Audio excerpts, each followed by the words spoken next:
Le 16 février 1923, dans la vallée des rois en Égypte, une équipe de fouilles britanniques, dirigée par l'archéologue Howard Carter, pénètre dans une chambre funéraire souterraine. Après avoir brisé le sceau protecteur qui gardait le tombeau du roi Toutankhamon, Carter lève sa lampe. Soudain, il découvre Toutankhamon, inhumé au milieu d'une collection extraordinaire de plus de 5000 objets.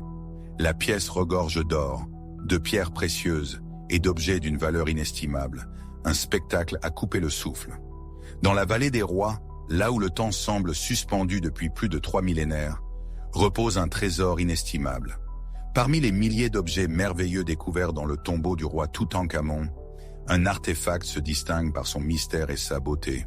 Une dague en fer de 13 pouces, forgée avec une précision stupéfiante. Cette dague, un objet véritablement sensationnel, était accompagnée d'un fourreau en or délicatement orné d'un motif de plumes ciselées. Elle reposait sur la cuisse du jeune pharaon, un emplacement privilégié qui témoigne de son importance. En effet, parmi les 5000 objets présents dans le tombeau, rares sont ceux qui étaient aussi proches du corps du roi. Un détail qui ne manque pas de susciter l'interrogation et l'admiration. Le règne de Toutankhamon se situe autour de 1330 avant notre ère. À cette époque, le poignard du roi, tout était un objet d'une importance capitale, symbole du pouvoir que les dieux lui avaient conféré. C'est pour cette raison que ce poignard en fer fut inhumé avec lui. Il en aurait besoin lors de son voyage vers l'au-delà. Dans l'au-delà, Toutankhamon était investi d'une mission essentielle. Assister le dieu solaire, Ré. Chaque soir, lorsque le soleil disparaissait à l'horizon, les anciens Égyptiens imaginaient Ra entreprenant un périlleux voyage à travers le royaume des ténèbres. Un lieu aquatique et obscur, peuplé de démons et de créatures terrifiantes. On raconte que le roi Toutankhamon se munissait d'un poignard exceptionnel, une arme forgée dans le but précis de repousser ces hordes maléfiques. Ce poignard, pensait-on, était investi de pouvoirs spirituels et miraculeux. L'histoire du jeune roi enterré avec une puissante dague de fer, destinée à vaincre ses ennemis dans l'au-delà, est fascinante. Mais est-il possible que cette dague ait réellement possédé cette puissance divine que lui attribuaient les anciens Égyptiens? L'énigme réside peut-être dans les origines mystérieuses de cette relique sacrée. À l'époque de Toutankhamon, les Égyptiens n'avaient pratiquement aucune maîtrise de la fonte du fer. Le fer de ce poignard, avec lequel Toutankhamon fut enterré, provient donc d'ailleurs. Bien sûr, les Égyptiens pensaient que la seule explication plausible à la présence d'un poignard en fer, aussi parfaitement ouvragé, était que le fer lui-même était une sorte de don direct des dieux. Nous savons maintenant, grâce à des analyses scientifiques très récentes, que le fer ne provient pas du minerai de fer terrestre. Il s'agit de fer météoritique, issu d'une météorite. Un fragment céleste, une météorite venue se poser sur notre Terre. Pour les Égyptiens de l'Antiquité, le ciel était le domaine sacré des dieux. Imaginez donc l'impact, il y a 3500 ans, quand un corps céleste riche en fer s'abattit sur le sol. Un éclat de cette roche extraterrestre fut façonné en une dague. Historiquement, cette pièce de fer fut perçue comme un don divin. Les anciens Égyptiens croyaient-ils que le poignard du roi Toutankhamon possédait des pouvoirs d'un autre monde, de par son origine littéralement venue d'ailleurs? La question demeure, enveloppée dans le mystère de l'Égypte ancienne. Peut-être, mais d'aucuns pensent que le caractère sacré de cette relique dépassait la simple symbolique. En guise de preuve, ils évoquent une série de décès mystérieux, survenus après que les archéologues ont retiré le poignard du tombeau de Toutankhamon. On se souvient de l'instant où l'équipe d'Howard Carter scrute un tombeau inviolé, découvrant des monceaux d'or et de trésors. Puis peu après, le mécène de Carter, le comte de Carnarvon, meurt relativement soudainement, dans des circonstances étranges et surprenantes. Le comte de Carnarvon succomba, selon les rumeurs, à une forme mystérieuse d'empoisonnement du sang. Son décès survint seulement 4 mois après l'ouverture du tombeau. Au total, 7 membres de l'expédition périrent de manière inattendue dans les années qui suivirent le retrait du poignard du roi Toutankhamon de son sarcophage. Beaucoup pensent qu'avoir touché au poignard avait libéré une malédiction mortelle et que ces morts prématurées étaient la preuve de la puissance surnaturelle de l'arme. Si le poignard était là pour la protection du roi, le moment où il fut retiré par un archéologue maladroit, imprévisible et incrédule, marqua l'instant où une calamité s'abattit sur lui. Si l'on prête foi à la légende, le poignard pourrait bien être la pièce maîtresse de cette sombre histoire. Au fin fond de notre globe s'étend l'Antarctique, terre de glace et de désolation, continent le plus froid et le plus inhospitalier qui soit. S'étendant sur plus de 5 millions de miles carrés, l'Antarctique est recouvert d'une calotte glaciaire dont l'épaisseur dépasse le mile. Ici, la température moyenne quotidienne chute jusqu'à moins 49 degrés Fahrenheit et les vents peuvent souffler à plus de 100 miles par heure. Aujourd'hui, seuls des scientifiques, disséminés dans des stations de recherche à travers le continent, osent défier cet environnement hostile. Les géologues conventionnels ont longtemps soutenu que l'Antarctique, avec son climat impitoyable, n'avait jamais connu d'établissement humain. Cependant, en 2016, des images satellites ont dévoilé une formation énigmatique émergeant des glaces.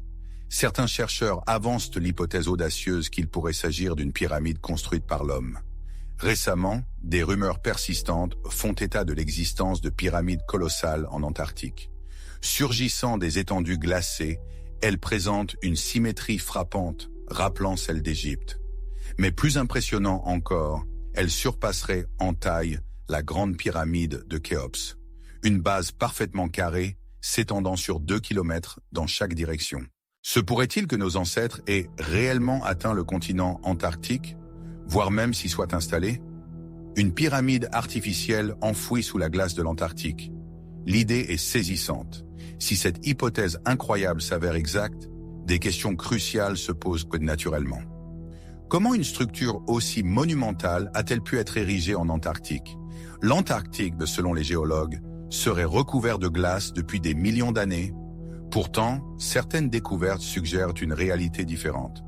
Il se pourrait que le continent ait été libre de glace, du moins en certaines zones, jusqu'à environ 4000 ans avant notre ère.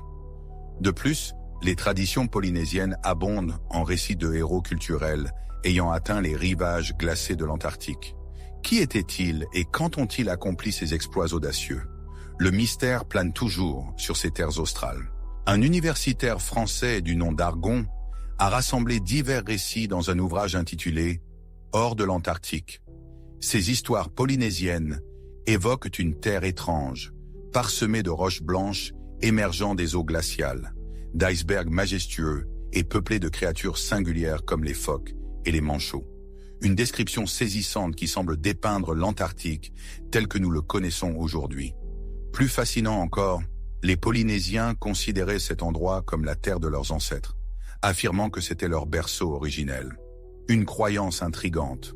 Comment expliquer une telle conviction si elle ne reposait sur aucune réalité tangible? Il est difficile d'imaginer que l'endroit le plus froid de la Terre ait pu abriter la vie humaine. Pourtant, en 2017, des géologues allemands ont entrepris une mission audacieuse en Antarctique. Ils ont foré les profondeurs des fonds marins glacés, espérant déchiffrer les secrets du climat passé de ce continent mystérieux. Ce qu'ils ont découvert a dépassé toutes leurs attentes. Grâce à une foreuse sous-marine spécialement conçue pour l'occasion, ils ont ramené à la surface des sédiments regorgeant de vestiges végétaux. Plus de 60 espèces différentes, évoquant la richesse d'une forêt tropicale, ont été identifiées. L'Antarctique, autrefois enveloppée de chaleur et de vie, se dévoilait sous un jour nouveau. Dans un climat comparable à celui que l'on connaît aujourd'hui dans le nord de l'Italie, une découverte extraordinaire a été faite sur le continent antarctique. Imaginez, une végétation luxuriante prospérant là où, de nos jours, les conditions climatiques interdisent toute vie végétale. Cette révélation, fruit d'une analyse minutieuse, ouvre une fenêtre fascinante sur le passé de notre planète. L'Antarctique, gardien de secrets enfouis, promet de nous dévoiler une histoire captivante de la Terre. Dominant un plateau à quelques kilomètres à l'ouest d'une île, se dresse la nécropole de Gizeh, un ensemble de vestiges mondialement célèbres.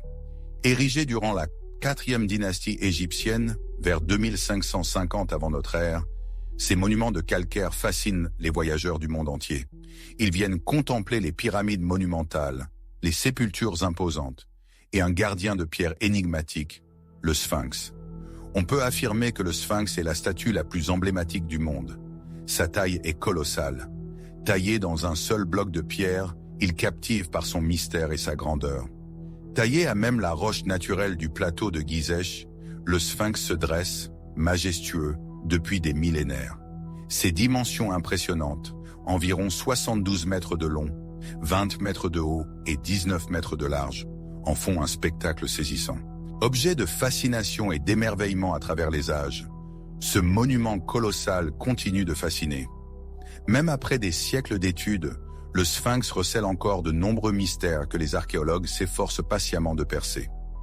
Parmi tous les Sphinx, celui qui se dresse près des grandes pyramides de Gizeh demeure le plus célèbre.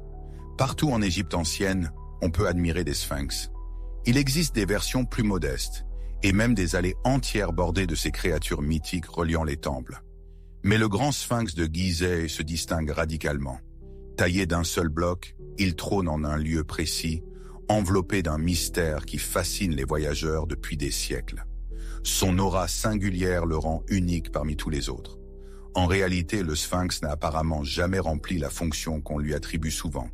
Son véritable but reste une énigme, une question qui nous taraude.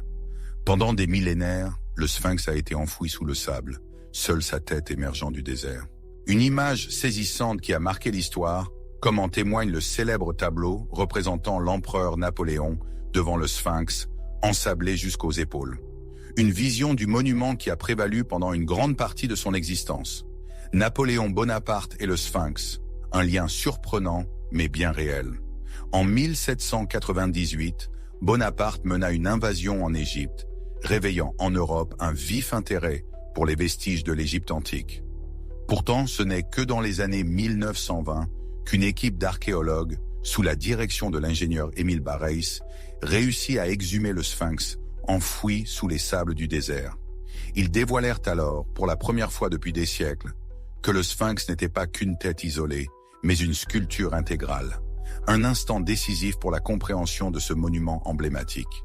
Les archéologues et égyptologues, comme moi-même, penchent pour une sculpture du Sphinx vers 2500 avant notre ère, sous le règne du roi Khafre, en tant qu'élément de son complexe funéraire.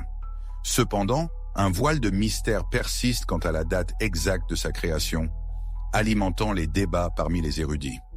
L'un des documents cruciaux pour la datation du Sphinx est la stèle de l'inventaire.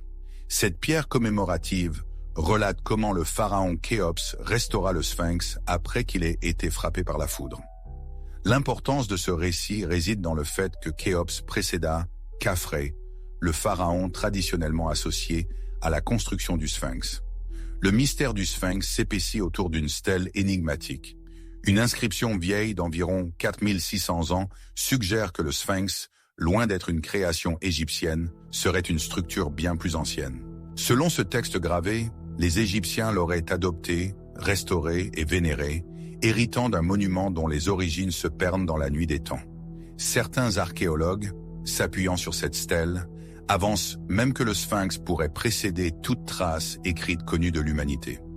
Des chercheurs, convaincus de la véracité de cet âge vénérable, pointent des preuves physiques décelables sur la statue elle-même, autant d'indices qui alimentent le débat passionnant autour de l'une des merveilles du monde. L'été de l'an 1990 marqua ma première rencontre avec le Sphinx. Mes premières études se concentrèrent sur les marques d'érosion sculptant son corps, établissant des comparaisons avec celles observables sur le plateau de Gizeh. Je découvris alors une singularité frappante. Le corps du Sphinx ainsi que les parois de son enclos présentaient une érosion distincte de celle affectant le reste du plateau.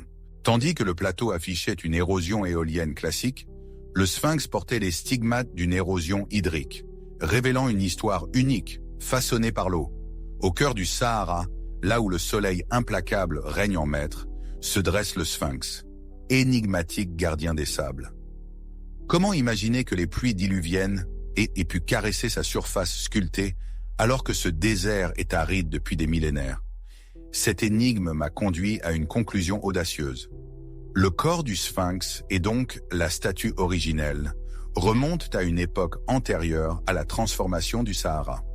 Un temps où le climat était plus clément, où l'humidité ambiante était palpable et où les précipitations étaient abondantes. Mais l'érosion et l'usure considérable observées sur le Sphinx suggèrent une origine bien plus lointaine dans le passé.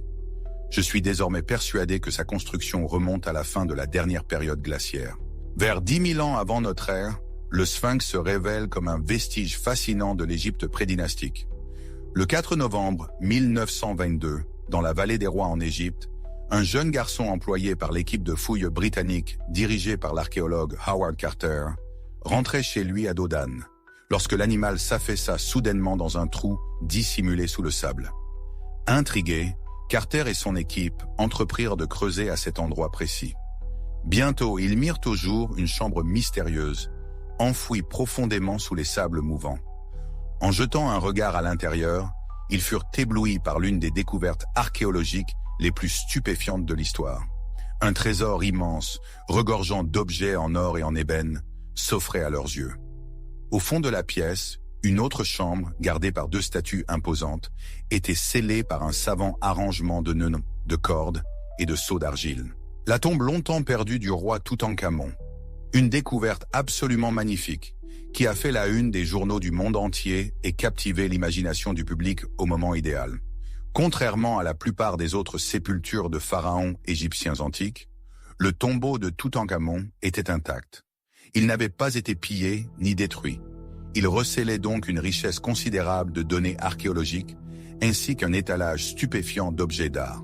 Après presque 3 mois passés à répertorier les plus de 5000 objets découverts dans l'antichambre du tombeau, le 16 février 1923, peu après 14 heures, la presse s'est rassemblée pour assister à l'instant où Howard Carter briserait enfin le sceau protégeant la chambre funéraire du roi Toutankhamon, inviolée depuis plus de 3000 ans.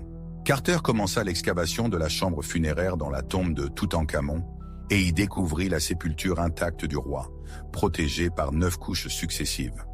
Le sarcophage d'une richesse inouïe étincelait d'or et de pierres précieuses. Plusieurs enveloppes le protégeaient avant de révéler la dernière, qui abritait la momie de Toutankhamon. Lorsque Carter commença à défaire les bandelettes de la momie, enleva le masque funéraire et progressa à travers les différents bandages, il put enfin contempler le visage de Toutankhamon que personne n'avait vu depuis près de 3500 ans. L'ouverture du tombeau de Toutankhamon était une forme de résurrection. Dans la croyance égyptienne, l'oubli entraînait une mort définitive. Se souvenir d'un être, prononcer son nom, assurait sa survie dans l'au-delà. La découverte de la momie du roi Toutankhamon déclencha une frénésie médiatique internationale, faisant la une de tous les grands journaux du monde. À peine Howard Carter et son équipe commençaient-ils à savourer leur triomphe que d'étranges événements se produisirent. Un soir, alors que Howard Carter dînait, une agitation se fit entendre dans la pièce voisine. En s'y précipitant, il découvrit son canari, son oiseau de compagnie, attaqué dans sa cage par un cobra royal. Or, le cobra royal est un symbole du pharaon, et le canari un symbole en lui-même. L'incident était troublant, presque prophétique. Le premier à succomber, tel un canari dans une mine, fut Lord Carnarvon, le financier de l'expédition. Présent sur le site de la découverte, il fut piqué par un moustique. Quelques jours plus tard, un geste malheureux lors du rasage fit entamer la piqûre. L'infection se propagea, empoisonnant son sang, et l'emporta rapidement vers l'au-delà. Un éminent radiologue britannique se rendit sur les lieux pour radiographier le roi Toutankhamon. Peu après avoir manipulé la momie, il contracta une maladie mystérieuse, impossible à diagnostiquer, incurable, et qui finit par l'emporter. En tout, pas moins de 7 membres de l'expédition d'Howard Carter décédèrent peu après la réouverture de la chambre funéraire de Toutankhamon. Bien qu'il fût tout à fait possible que ces décès prématurés ne soient que de simples coïncidences, nombreux furent ceux qui crurent qu'en dérangeant la momie du roi, les archéologues avaient d'une manière ou d'une autre déclenché une malédiction mortelle. Pour les anciens Égyptiens, la mort n'était pas une fin. Afin de s'assurer la vie éternelle, il fallait préserver son corps terrestre, condition sine qua non pour que l'esprit puisse continuer à fonctionner correctement. L'Égypte ancienne, terre de mystères et de pharaons, berceau de croyances ancestrales. Parmi elles, la plus effrayante est sans doute celle de la malédiction du pharaon. L'idée est simple, protéger les tombeaux des profanateurs. Les anciens Égyptiens avertissaient, quiconque trouble le repos éternel des momies s'expose à de terribles conséquences. Et l'histoire semble leur donner raison. De nombreux explorateurs et archéologues, après avoir violé les sépultures millénaires, ont connu des morts étranges et prématurées. Comment ne pas y voir l'œuvre d'une force obscure, une vengeance venue d'outre-tombe? Si ce n'est pas une malédiction, alors qu'est-ce que c'est? Les Égyptiens l'avaient prédit. Oser déranger les momies, c'est s'attirer des ennuis sans nom. Dans les brumes du temps, les anciens Égyptiens murmuraient une sombre prophétie. Ils mettaient en garde, avec une solennité ancestrale, contre le trouble du repos éternel de leurs momies. Un avertissement répété, martelé comme un funeste présage. Quiconque oserait profaner ces sépultures s'attirerait d'inexplicables malheurs. Comme si chaque sarcophage scellé était un coffre contenant non seulement les dépouillements des pharaons, mais aussi la promesse d'une vengeance implacable venue d'outre-tombe. L'Égypte antique parlait d'une seule voix. Laissez les morts reposer en paix ou subissez les conséquences.